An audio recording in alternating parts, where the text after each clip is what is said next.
Napabaling-baling na ako sa kinahihigaan ko pero hindi pa talaga ako dinadalaw ng antok. Dahil pa to sa nangyari kanina, yung sinabi talaga ni Zeke yung totoo na asawa niya ako. Tumagilid ako ng higa, nakatingin ako sa may mesa banda. Hindi ko na malaman kung anong aking gagawin dito sa higaan nang biglang bumukas ang pintuan. Alam kong si Zeke yun. What, Viana? No, I said no. Okay, kung yan ang gusto mo, wala akong pakialam. Go. May kausap ito sa cellphone. Ito ang kanyang kasintahan. Then what, Viana? Oo, kasama ko siya. Bakit ka ba nagsiselos, ha? Mahal kita, okay? Tandaan mo yan. Biglang nanikip na naman ang puso ko sa narinig ko. Akala ko okay na, pero hindi pa pala. Terry, pagpapanggap lang yung kanina, okay? Huwag mong damdamin. Ilang sandali pa ay naramdaman ko na nakahiga ito sa aking gilid. Naramdaman ko itong umusog papalapit sa akin at halos manglamig ako nang bigla niya ako niyakap.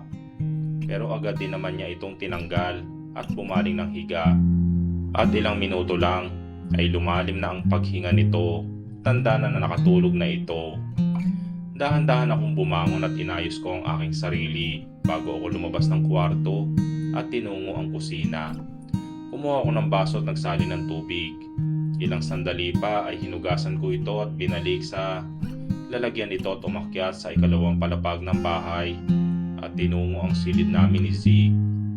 Binuksan ko ang pintuan at nilak yun. At dahan-dahan akong humiga sa kama at patagilid na kaharap ang mesa. Hindi naman ako nabigo para ako'y makatulog at ilang sandali pa ay dinalaw na rin ako ng antok. Kinabukasan ay nagising ako na wala na si Zeke sa tabi ko, kaya napagdesisyonan ko ng maligo kasi may pupuntahan kami ngayon ni nanay. Sobrang excited na ako. Pagkatapos kong maligo ay nagsuot ako ng dark blue na dress at pinarisan ko to ng sandals at nilugay ko ang aking buhok. Ngayon lang ulit ako makakadamit na para ba akong dalaga. Palagi kasing nakapalda at naka-t-shirt o kaya nakapajama ako sa bahay, kaya namiss ko itong gantong pananamit. Pagkatapos na lumabas na ako ng kwarto at bumaba, sumalubong sa akin si nanay. Sobrang laki ng ngiti nito habang tinitingnan ako mula ulo hanggang paa. Naku Terry, iha, napakaganda mo sa suot na yan. Pagpupuri nito sa akin. Biglang uminit naman ang aking pisngi sa sinabi ni nanay. Salamat po, nay. Sabi ko, abay, mai-inlove talaga si Zeke na sobra niyan. Natutuwa pa na sinabi niya yun. Lalong pumula ang aking mukha nang pumasok kami sa kitchen at nakita ko si Zeke na nakatingin sa akin.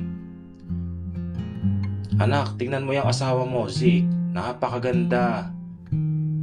Sabi ni nanay. I know, manang. Sabi nito, tiningnan ako.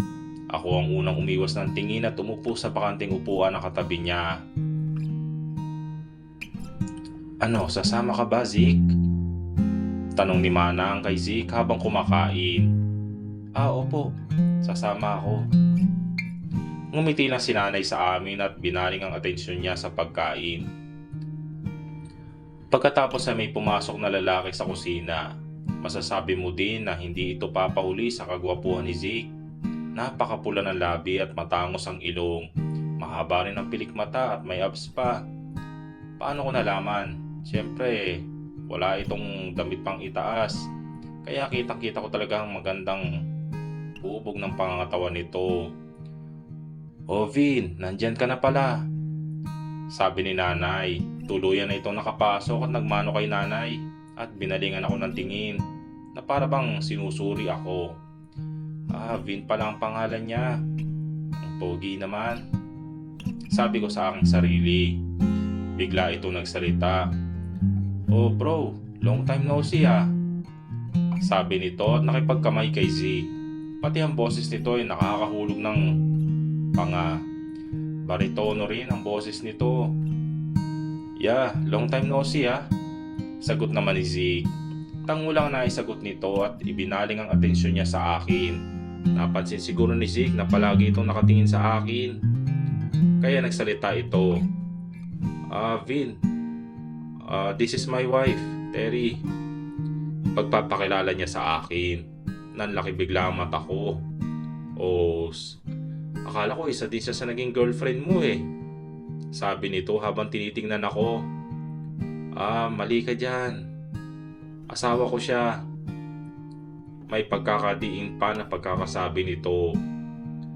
Napansin siguro ni nanay yung tensyon, kaya binasag niya ito sa pamamagitan ng pagtatanong kay Vin kung nasaan ba si Tatay Alejandro. Vin, nasaan pala ang Tatay Alejandro mo? Tanong ni nanay. Si tatay po. Papunta na po yun dito. May kinulang siya sa taas. Sabi nito at sinimulan ng kumain.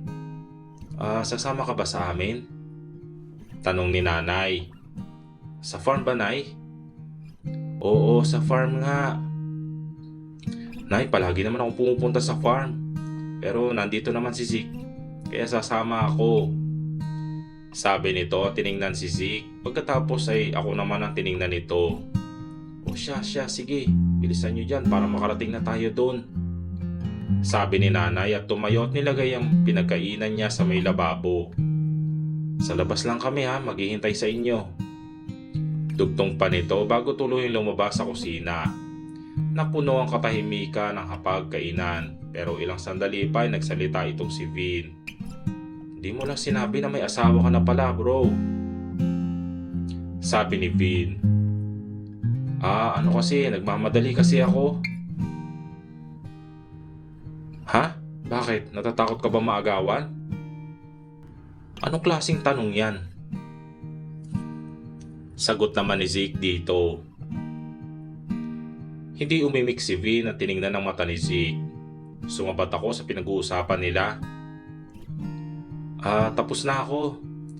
Tara na? Tanong ko sa kanila. Parang mas gusto nilang magstay na lang sa hapagkainan at magtalo. Sige. Sabi ni Zeke at tumayo at nilagay ang pinagkainan nito sa lababo. At bumalik sa pwesto ko at pinadaos-dos ang kamay nito sa aking bewang. Nahuli ko pa nga nakatingin sa amin si Vin. Ba't kaya naging gano'n ang pakikitungo nila sa isa't isa? Lumabas na kami sa bahay at pinuntahan kung saan nakaparking ang sasakyan niya.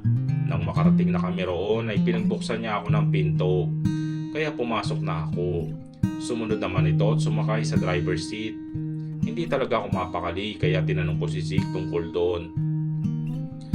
Zeke, magkaaway ba kayo?